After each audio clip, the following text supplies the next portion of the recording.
All right, thanks so much, Salvador. Hello and good evening, everyone. Thanks so much for joining us. My name is David John Walker, and I'm a graduate student at the Yale School of Art and Graphic Design, and also a member of Poster House's CMYK Council, the museum's BIPOC Advisory Board. Established in 2019 and located in the Manhattan neighborhood of Chelsea, Poster House is the first and only museum in the US dedicated to the art and history of the poster. It is my immense pleasure to welcome you to tonight's program, Black History is Poster History, where we will be joined by Dr. Jonathan Square to take a look at posters that address Black history and culture. Whether created by Black designers, featuring Black figures, targeting Black consumers, or advocating for Black issues, there's no shortage of overlap between Black history and poster history. Dr. Jonathan Michael Square is the Assistant Professor of Black Visual Culture at Parsons School of Design. He is also currently a fellow in the Costume Institute at the Metropolitan Museum of Art. He founded and runs the digital humanities project, Fashioning the Self in Slavery and Freedom, which explores the intersection between histories and enslavement of the fashion system. Before we get started, I wanted to share a few notes on the accessibility for this event. Automated closed captioning is available for those who need it, and you can turn it on or off by clicking the CC button on the bottom of your screen. This program will be recorded and made available for all registered attendees after the event. If you have any questions during the program, you can drop your questions in the chat or Q&A box at any time, and I will vocalize them for you. Just remember to set your chat to panelists and attendees so everyone can see your questions. And with that, I'm going to hand it over to Dr. Square. Great. Thank you so much for that introduction, David. And I just want to start off by saying that it's an honor and pleasure to be here. I'm looking at the number of participants, and there are over 100. So thank you so much to my old friends who might be watching, but also new friends. And I also just want to take this time to just thank the curatorial staff at Poster House. And in particular, I want to thank Salvador, and I also want to thank Maya. This presentation is the product of several conversations over the last few weeks, and Maya actually gave me a personal walkthrough of Poster House. And so I can't take credit solely for this presentation. It's actually the product of conversations with a number of people, particularly Maya and Salvador. So thank you both. And what I'm going to do is I'm going to jump right into my presentation. And if we can make this informal, please, if you have any questions, put them in the chat and David will chime in the middle of the presentation. All right.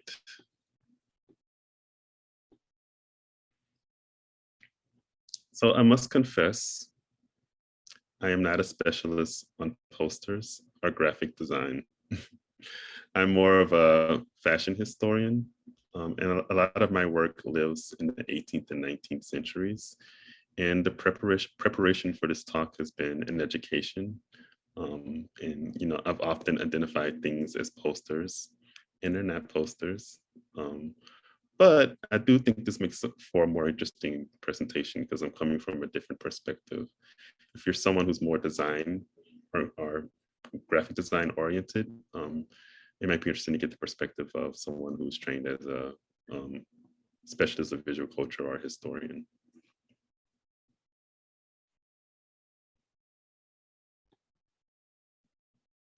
So I wanted to start off by talking about these images. I want to start off with the image on the top left corner. This is a portrait of an enslaved woman named Flora. It was created when she was 19 years old. It's actually a cutout. It's her silhouette, and it's life size. So they essentially took lighter color paper, cut out her silhouette, and pasted it on darker color paper. And this talk is organized roughly chronologically, and this is one of the earliest known portraits of an enslaved woman. The image on the bottom left is Moses Williams. It's actually we think it might be a self-portrait. Moses Williams was an enslaved man. He was enslaved by Charles Wilson Peale. Charles Wilson Peale was an artist, but he also founded the Peale Museum, which is one of the first museums in the US. And Moses Williams worked in the Peale Museum as a silhouette cutter. And so this is his what we suspect is his self-portrait, because he was an expert silhouette cutter, and he would have been able to cut his own silhouette. Looking at the portrait of Flora and of Moses Williams, it makes me think of the work of Carol Walker. As most of us know, is someone who started off creating a lot of silhouettes, in particular silhouettes of Black figures. So this tradition was carried on into the 20th and 21st centuries.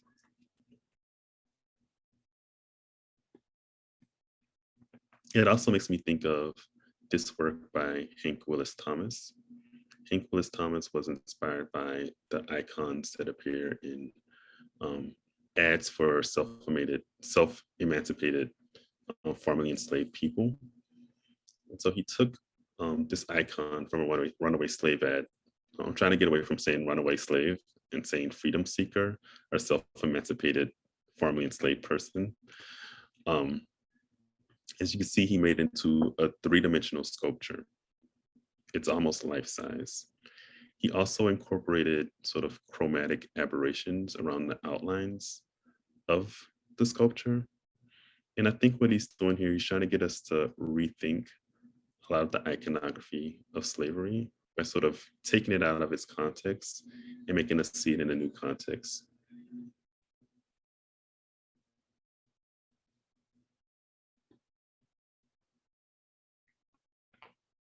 So these two images are also not posters. They're plates. They were sold in print shops. The image on the left was created by H.R. Robinson, whose print shop was in Lower Manhattan in the early 19th century. This plate is of Mary Jones, who was a Black trans sex worker in New York City, and she was put on trial in the late 1830s. And it's a really curious image because in many ways, it's a flattering portrayal. You would think a portrayal of a trans person in the early 19th century would be loaded with sort of be very queerphobic. But in many ways, she's dressed in vogue for the period, looking at the sloping shoulder silhouette, the reticule that she's holding. But of course, when you read the description below the image, that's where you get the queerphobia. They use the moniker, the man monster, to describe her. The late 1830s was a moment of the proliferation of print culture, particularly in places like New York City and Philadelphia. And so the image on the right is from Philadelphia. It's by a cartoonist named Edward William Clay. And the Life in Philadelphia series depicts middle-class African Americans. Of course, as you can see, his depiction is caricatured. It's very almost grotesque. It sort of lampoons African Americans' consumptive powers. But I also think one can read these images against themselves. So of course there were racist depictions, but I also think it shows a degree of the degree in which African Americans cared about their self-presentation.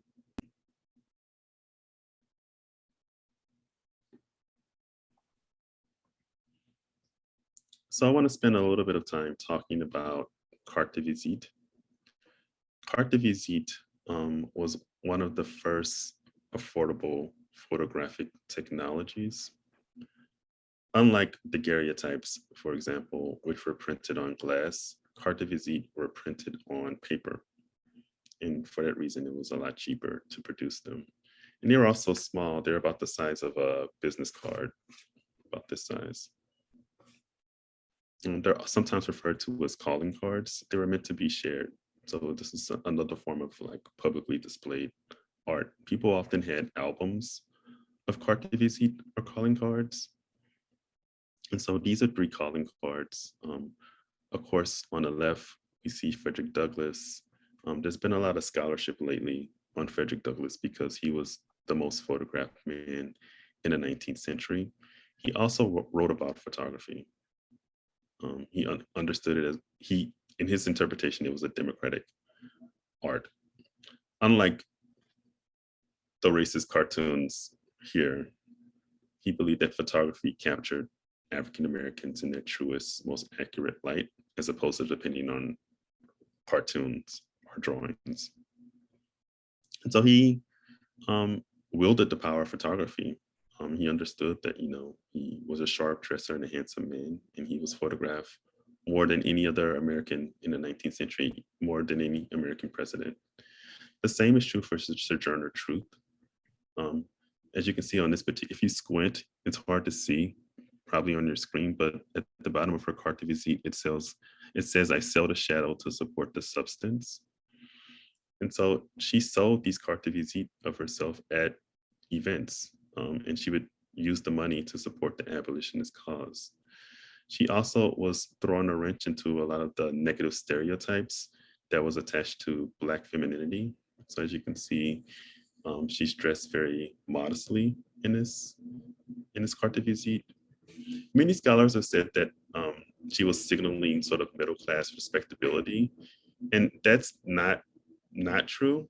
But I also think she's also signaling her individuality as well, because Sojourner Truth had a quirky sense of style. She didn't completely conform to sartorial norms of the period. So you see quirky elements in her dress. I think she wanted to signal that she understood respectability, but she also left room for her own individuality as well. Dr. Square, I was going to ask, were these cards collected? Are they found in the collections of people now? Or are they mostly in museums? Both. Great question. Yeah, a lot of these carte de visites are in museum collections, particularly for prominent individuals like Sojourner Truth and Frederick Douglass. But carte de visite are also collected by collectors, and you can buy them on eBay, particularly if it's not a prominent individual. Sometimes even if it's a prominent individual, you can find them on the market. So yeah, they're both in private collections and in museums. Yeah, the carte de visite in the middle is W.E. Du Bois, who I'm absolutely obsessed with. I love Du Bois. I'm actually writing a chapter about him right now. People focus less on him in terms of his visual presentation because he was a prolific writer. And so people tend to focus on his intellectual thought, rightly so. But also, like, he was someone who really cared about his self-presentation. He was also photographed extensively throughout his life. And unlike Sojourner Truth and Frederick Douglass, he was born free, and his parents were born free, and his grandparents were born free. So he was raised poor, but they did have limited access to resources. So he was photographed when he was an infant. He was photographed when he was 4. He was photographed in high school. And by the time he was in college, he was photographed a lot. So his photographic archive is vast. And I think just thinking about, and also what's really interesting about Du Bois is that he was born in 1868 and he died in 1963. So he lived for almost a century. And so you just sort of see the evolution of his political thought through how he dressed. So I think it's interesting to put these 3 carte de visite in conversation with each other, to think about these 3 early civil rights leaders and activists in terms of like their visuality and self-presentation, as opposed to just their political thought.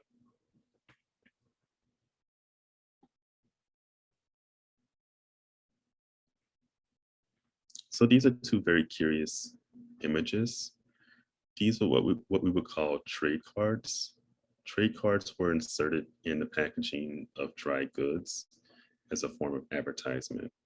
It kind of reminds me like when you go to a restaurant and they come back with the bill and it's attached to a postcard. Trade cards were kind of like that. The trade card on the left, is for thread. And as you can see, there's an enslaved woman holding a bale of cotton, and that same cotton is being woven into a spool of thread, and that thread is being used in the sewing of a white woman. And if you read the caption on the trade card, it says the thread that binds the Union North to the South. So it sort of speaks to the hypocrisy of supposed Northern gentility, that this gentility was actually supported by the labor of enslaved people. That's my reading of the trade card.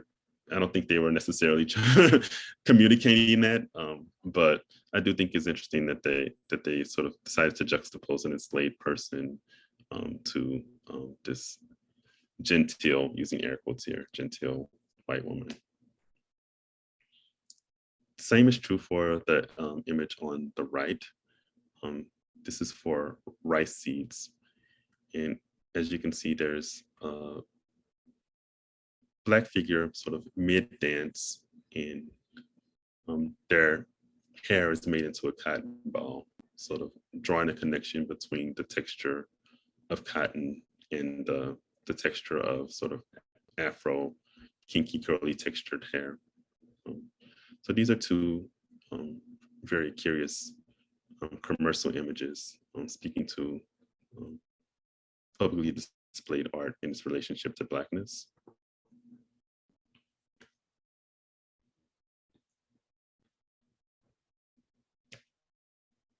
So this is the Harlem Renaissance slide. The image on the right was created by a graphic designer named Paul Collin. He's a French graphic designer. And as you might guess, that's Josephine Baker.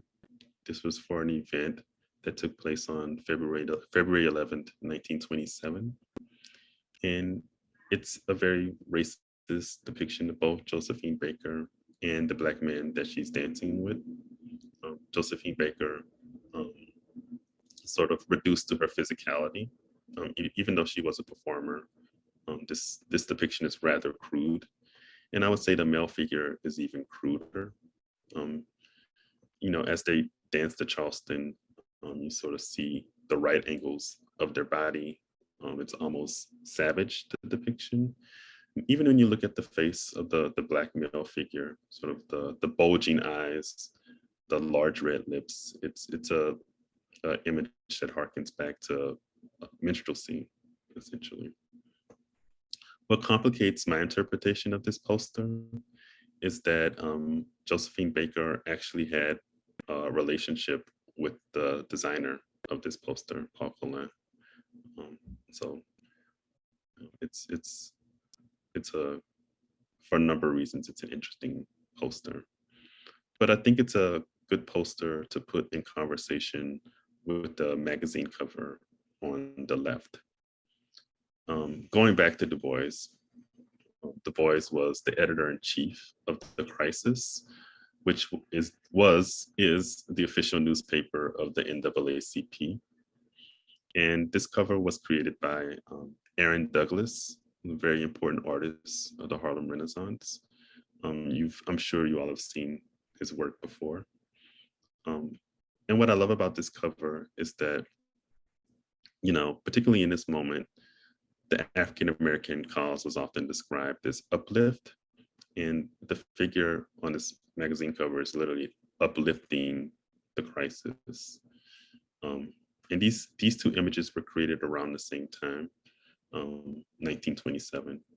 Not the same month, but in the same year. So it's interesting to juxtapose this image that was on the cover for the NAACP magazine against this rather racist depiction of Josephine Baker and an anonymous Black figure by Paul Collin.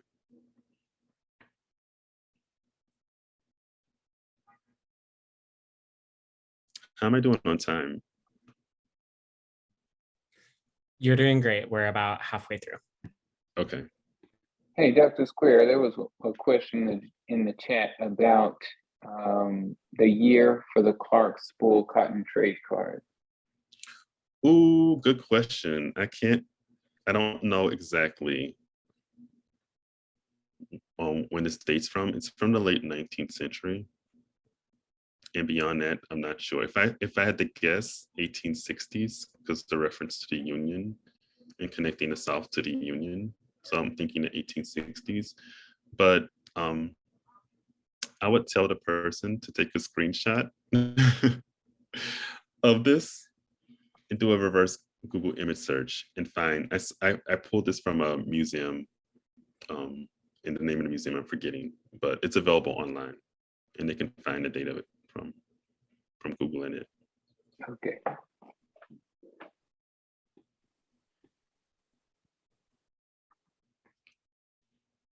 So these two posters date from 1945. And I found that a bit shocking because in my mind, when I think of like minstrelsy, I think of the heyday of minstrelsy as being the late 19th century into the early 20th century. And it was shocking to me to see that this dates from post-World War II moment. But when you look at images like this, you really understand what was at stake for individuals who took part in the civil rights movement, for the Black Panther movement, for the Black is Beautiful movement, because these images were still quite common. So focusing in particular on the poster on the left, we see a presumably scantily clad Black woman. One thing that was pointed out to me by Maya is that she suspects that the ties around her wrists might be a reference to slave shackles, and I thought that was spot on. And then towards the left of the poster, you see a classic minstrel figure with white gloves and darkened skin, sort of large lips. And so you really understand that even in the middle of the 20th century, there was still a lot of racist images being circulated that Black people were forced to confront.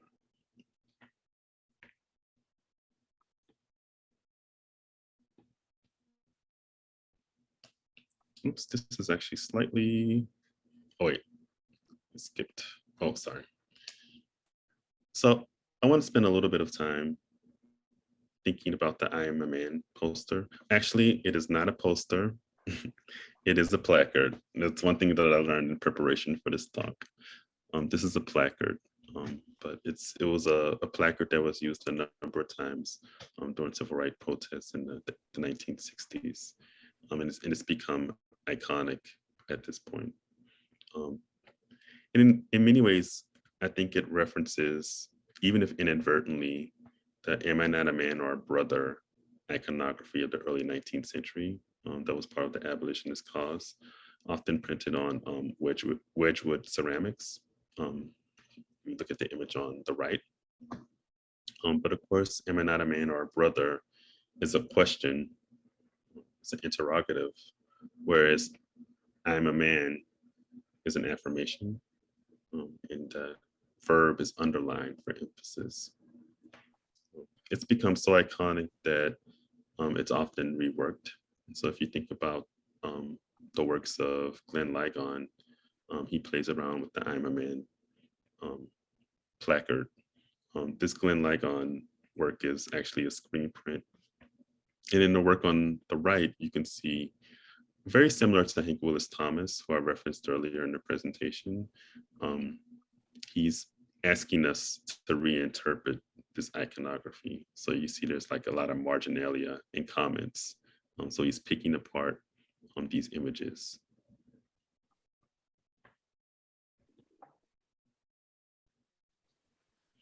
So this is the Black Panther slide. Sorry, Jonathan, do you know who designed the I Am the Man placard, the original? Oh, that's a good question.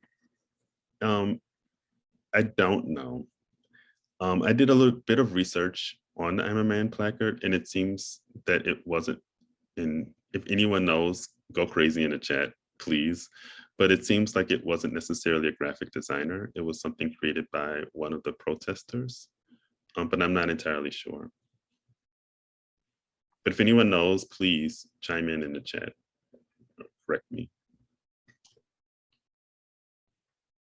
So this is the Black Panther slide.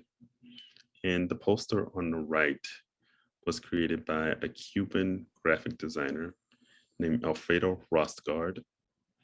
And As you can see, he took inspiration for the symbol of the Black Panther Party, which is a Black Panther, sort of focusing on the ferocity of a panther, zeroing in on the teeth. And this poster is really important and interesting because it sort of speaks to the transnational reach of the Black Panther Party to Latin America, but also globally. The poster on the left is iconic. I'm sure we've all seen it before. That's of course Huey P. Newton. And in the poster, he's holding a rifle in his right hand. Of course, the rifle is a symbol of colonization and manifest destiny and westward expansion, used to conquer and suppress and oppress people of color globally. So he's appropriating the symbol. He's holding a spear in his left hand. And you also see a leaf-shaped Zulu-style shield on the walls behind him and a zebra carpet, which for me are all sort of visual cues of Africanity. He's also sitting in a rattan peacock chair, which is functioning as a throne, sort of speaking to a level of regality. He's dressed in the Black Panther uniform, which is dark clothing, a leather jacket, and a black beret. And someone else who's drawn on these visual symbols in her work is Beyonce. If you think about the 2013 Super Bowl performance, the costuming referenced the Black Panther uniform in a lot of ways. Also, Beyonce draws on African cosmopolitanism. If you think about a lot of the visual images in the Black is King visual album that came out last year, she's drawn on ideas of African reality or cosmopolitanism. I also think about the Black Panther movie poster, which is also, I believe, a reference to the Huey P. Newton poster. You see the late Chadwick Boseman, not in a rattan peacock chair, but in sort of a throne-like chair. And the image on the left is on Jean-Jacques Dessalines, who was inaugurated as the Emperor of Haiti in 1804. And you also see sort of symbols of regality and African cosmopolitanism playing out there as well.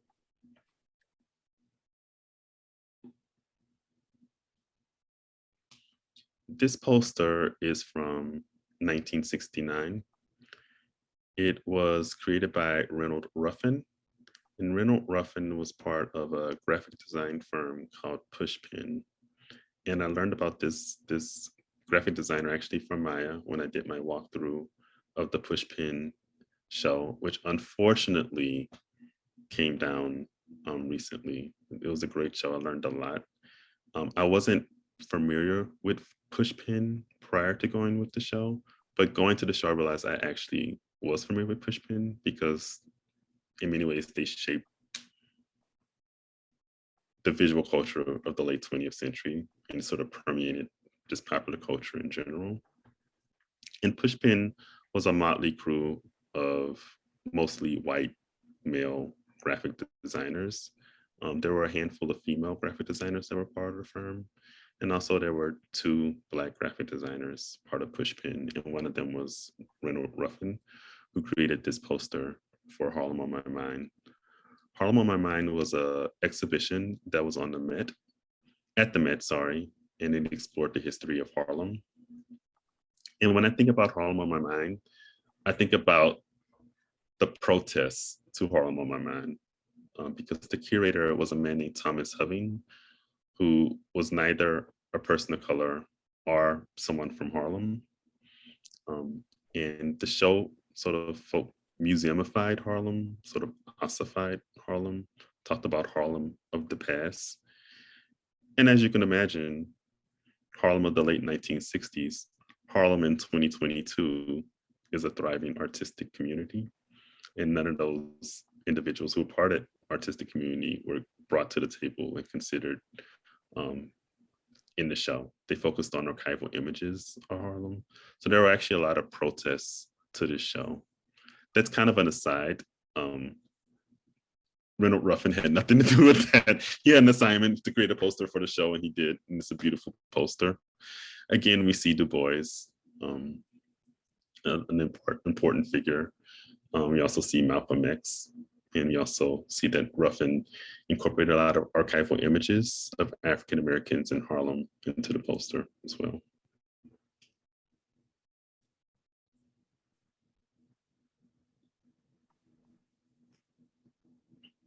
So this poster, like the previous poster, is part of Poster House's collection.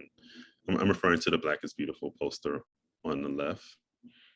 Unfortunately, we know that Reynold Ruffin designed the Harlem on My Mind poster. We don't know who designed this Black is Beautiful poster, unfortunately. But when I saw it, the first thing that came to my mind was a recent British Vogue cover.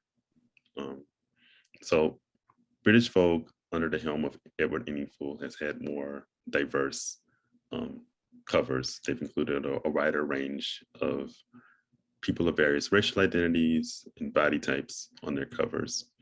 And this cover focused on 9 African models. And the cover was first applauded for its inclusivity, but after a few days, it began to be critiqued. Some people thought that the models were made to look darker than their actual complexions. And I think they're right. I don't agree with the critique, but I do think the models are darker than probably how they actually look in real life. But I think what's happening in the British Vogue cover is also happening in this Black is Beautiful poster.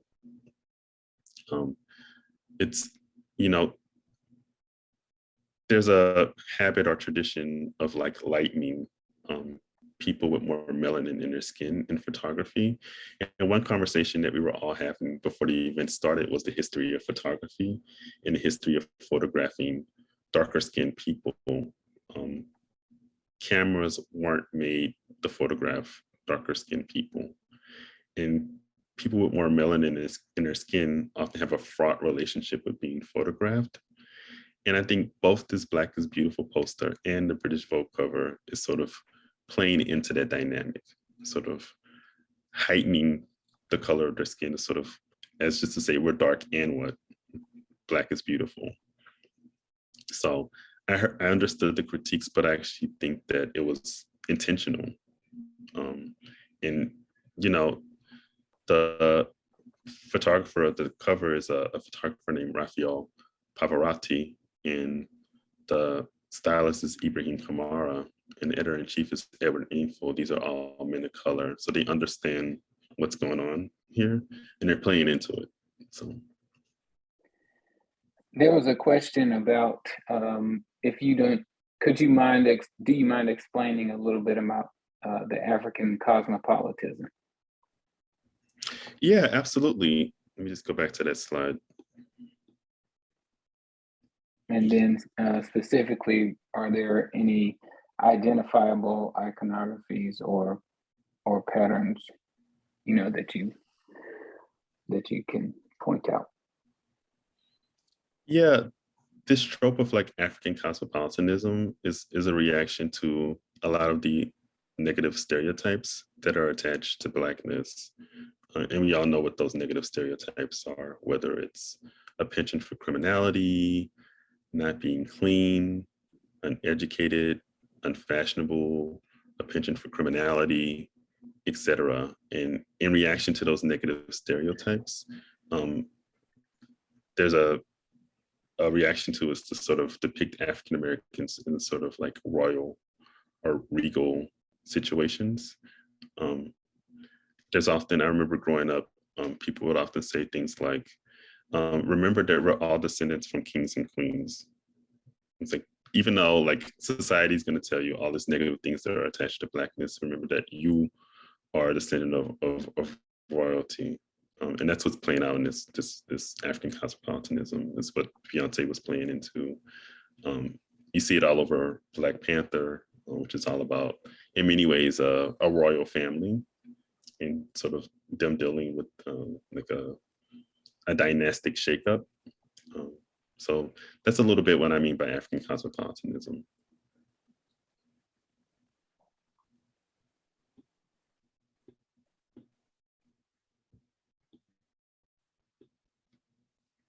So this was a poster that unfortunately is in another show that was at Poster House that has come down. It was a show that focused on posters from Blaxploitation films. The name of the show is You Won't Bleed Me. It was a great show, and this is an example from that show.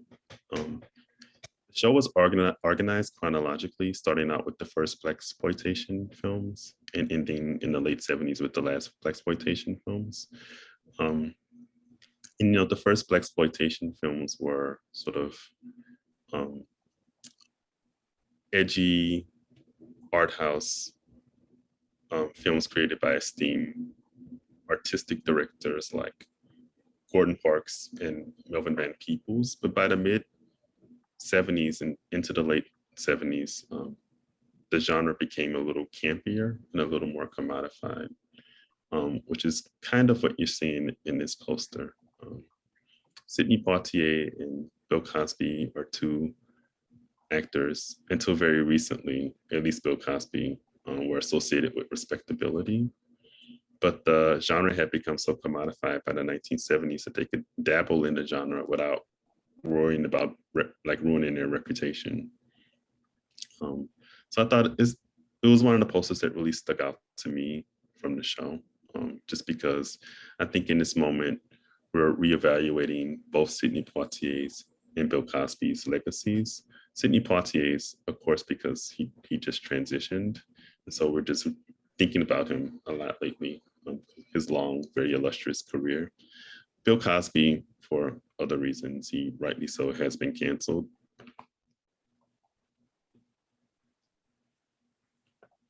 This was another show that was in You Won't Bleed Me.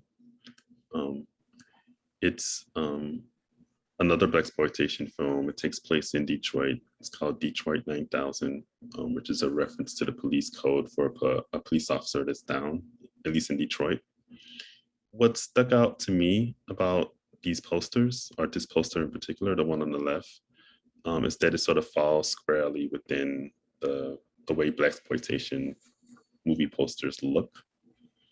Sort of the bright primary colors, a focus on the main characters in the film. There's often scantily clad women on these posters. But what really stuck out to me with this poster is that the Italian version of the poster, because in the American version, the Black protagonist is foregrounded.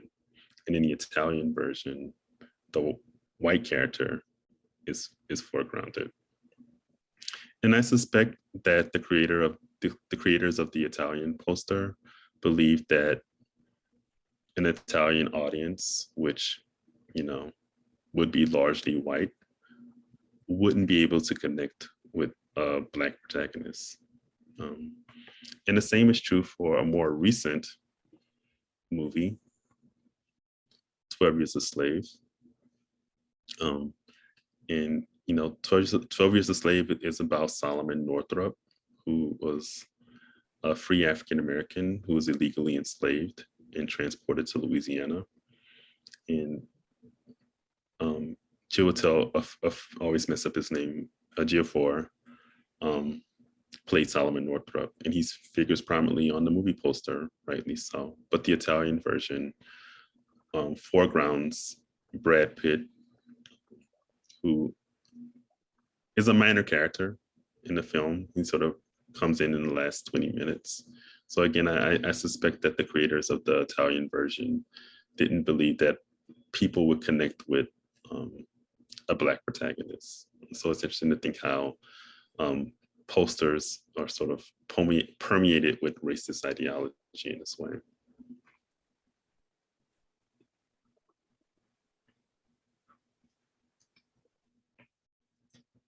So this is the movie poster for Bamboozled. It's a 2000 film by Spike Lee.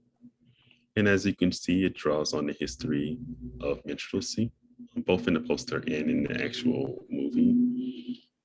The movie is about a modern day minstrel show and the production of this show and like the controversy and even violence that ensues from the show airing. And in my opinion, it's the zenith of Spike Lee's genius. And, you know, he's drawn on minstrelsy, but he's doing it in a tongue-in-cheek, very subversive way.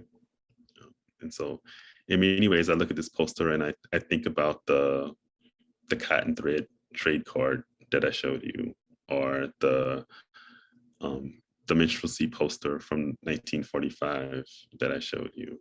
But he's taking those images and stripping them of their power and turning them on their head.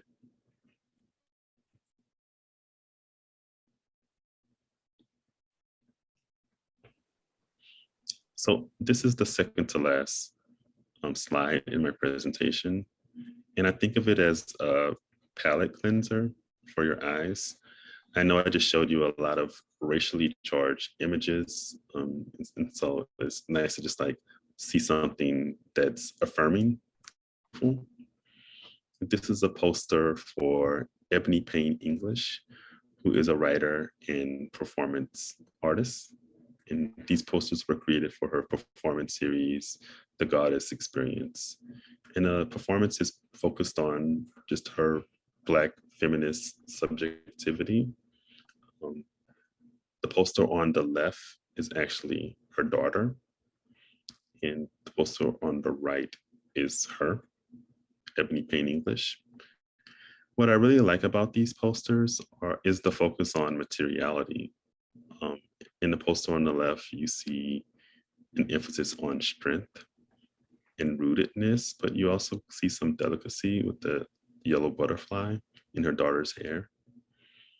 The poster on the right, there's also a focus on strength. You see the outline of her silhouette is wooden as well, but also it shows that there's strength and vulnerability because the white rose is being threatened with a hammer. But of course, the white rose is a symbol of nonviolence and resistance. And one thing that we noted when we were talking before the event started was that these two posters in a lot of ways harken back to, just skip ahead, the silhouette of Flora. But of course, when this silhouette was created, Flora was an enslaved person. It was in a lot of ways a tool of surveillance, a tool of oppression, whereas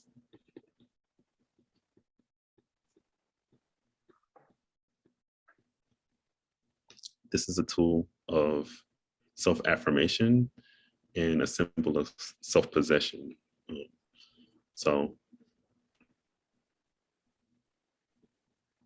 I would like to end my presentation thinking about all the posters that were created during the Black Lives Matter movement, particularly in the summer of 2020. We chose these posters because in a lot of ways, they're emblematic of the kind of posters, they're actual posters that protesters held in Black Lives Matter protests across the country. And I was thinking about my own relationship with protests during the summer of 2020. I also collected posters from protests. I actually pulled them out of my personal collection in preparation for this talk. I have this one, of course, of George Floyd. Then I have this Breonna Taylor poster. I have this Sandra Bland poster that I collected. I have this Eric Garner poster. So I have this Michael Brown poster. So even though a lot of my talk focused on sort of the dissemination of racist images of Black folks, I also think posters are an important tool of protest and also an important tool of self-affirmation. So if you enjoyed my talk, feel free to follow me on your social media platform of choice. I sort of, this is my bread and butter, like close visual analyses of images of Black folks. So feel free to give me a follow. And I look forward to getting any questions that you all may have. So thank you so much. All right, thanks so much, Dr. Square. This has been absolutely wonderful. And for the Q&A portion, we'll take some questions from the audience. You can go ahead and drop them in the chat or the Q&A box, and I'll deliver them to Dr. Square. Also, if you're enjoying this program, consider making a tax-deductible donation to Poster House. Donations help us to offer great programs like this free of charge.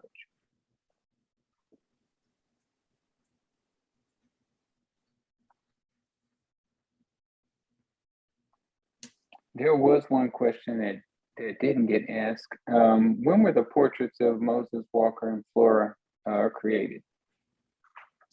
Ooh, I don't know the exact dates, but early 19th century. I think Flora is around 1815. Moses Williams a little bit later. Okay. Oh, Flora, 1796. Never mind. 1796. Yeah.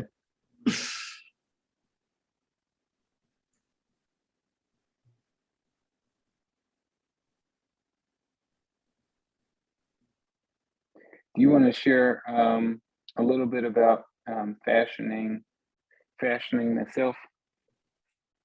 Yeah, absolutely. Yeah. So I'm a fashion scholar, and a lot of my work focuses on enslaved people's dress. So I'm really interested how enslaved people use self-presentation to, one, express their multifarious identities, but also express their political views, like to fight for more freedom.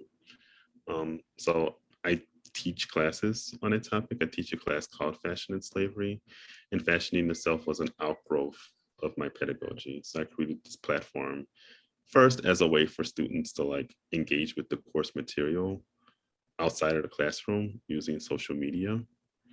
But it sort of took off and like had a life of its own. And then like I started off with a Facebook page, then there's a Instagram page. I'm on YouTube and Twitter now. So it's like its own thing. But yeah, a lot of my work focuses on fashion, particularly the dress of enslaved people. But I'm also interested in like 20th century and 21st century Black fashion as well. Oh, that's wonderful. Hearing the backstory from that. So I'm trying to think if two of these questions correlate. First, what started you in historical poster research? And then the second one, can you offer any suggestions for further reading on some of the issues you touched on today? Any book recommendations are welcome. Absolutely. Yeah, so I'm actually not a specialist on poster history. I learned a lot in preparation for this talk. There'd be times where I would refer to something as a poster in Maya or Salvador, I'd be like, no, that's a broadside. No, that's a placard. So I'm actually not a specialist on posters. And broadly, I study Black visual culture, particularly in the 18th and 19th centuries. But, you know, it's something I plan on continuing studying. I'm more of a fashion scholar, as I described in my previous response. But for someone who's interested in exploring these topics in greater depth, there are a number of, follow Fashioning the Self. It's an important resource. It's not a published book or article, but I do share a lot of resources on my own platform. In terms of books, I would say if you're interested in enslaved people's dress, which is my area of focus, there's a book by Shane and Graham White called Styling. I would suggest a book by Monica Miller called Slaves to Fashion. There's a book by Tanisha Ford called Liberated Threads. That's a reference for me. So there's a host of like important texts on Black fashion and visual culture that I suggest. All right, give a shout out to Amos Kennedy of Kennedy Prints. He asks, where are the posters used to advertise Black theater groups. And Where are the posters? where are those? He said, where are those posters?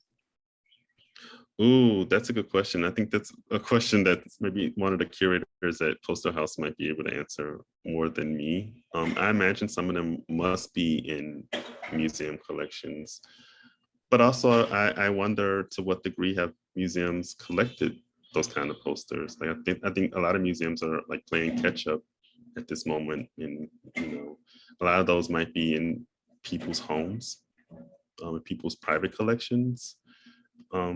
Are also in the collections of private collectors. But I can't specifically answer that question. I can take that question. We were trying for this particular program, we were really trying to bring in a lot of the collection in our in the Poster House collection itself and supplement it with Dr. Square's area of expertise. So some posters were left out, and we do apologize for that, but it was just the trajectory and the curation for this particular program. Well, now I understand the question. Specifically, my presentation, where were the Black theater posters? Oh, that's how I understood it. Oh, okay. Yeah. Yeah, I mean, what Maya said. There is a question in the Q&A from Esperanza, who asks, can you speak on cotton and the North during the period of enslavement, please? Oh, yeah, most cotton was produced in the American South, and then it was transported to places like Rhode Island or Massachusetts or Connecticut, where it was milled, like made into woven textiles. So there were mills in the American South. And of course, later in the 19th century, into the beginning of the 20th century, the mills moved back to the South, to the upper South, to places like North Carolina.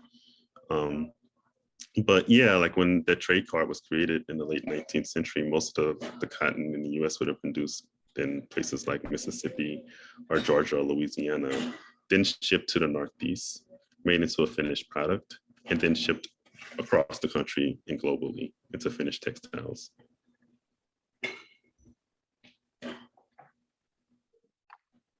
Let's see. There was another question. Where is it? Who created, Amy Finkelstein asked, who created the stamp posters you held up from your own collection? Oh, yeah. So I live near a print shop called Shoestring Press. It's on Clawson and Dean or Bergen. I live in Crown Heights in Brooklyn. And so during 2020, they would have they would keep the posters outside, and you did feel free to take one. And so that's where those stamp posters came from, Shoestring Press in Brooklyn.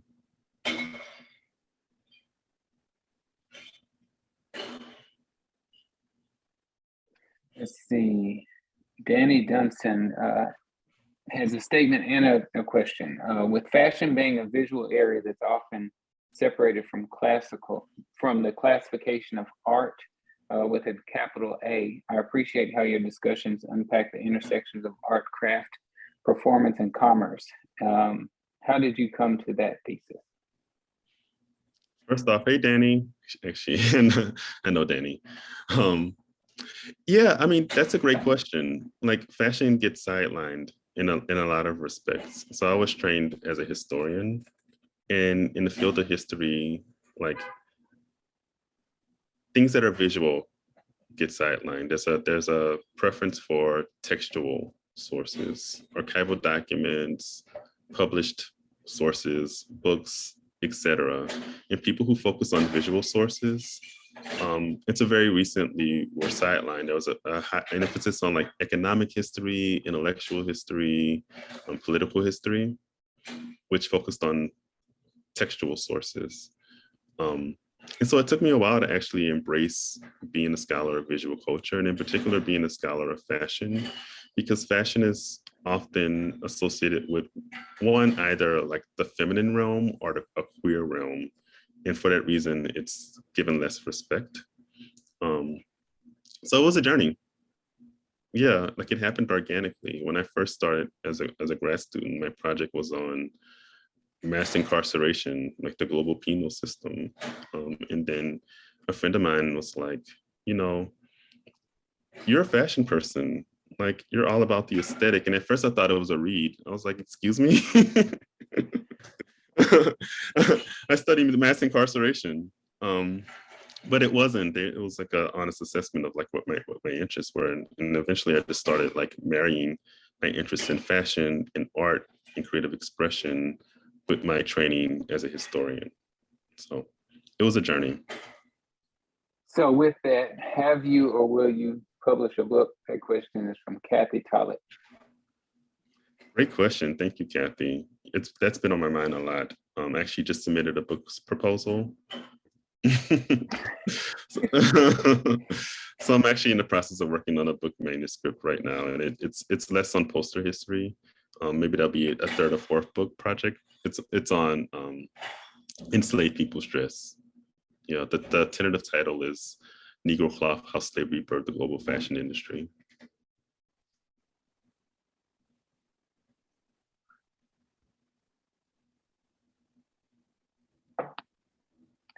Well, I think that's it for the questions. Any other questions from the audience or from Poster House?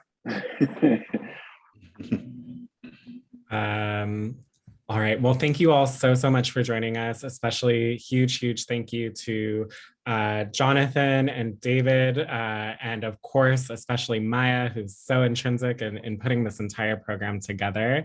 And again, thank you all for spending your evening with us. And Poster House reopens this Friday, the 25th, with our two newest exhibitions, the Utopian Avant-Garde and Ethel Reed, I Am My Own Property, two fabulous, fantastic exhibitions. So make sure to come by and check them out. And thank you all for spending your time with us. Yeah. Have a great evening. All right. Bye, everyone.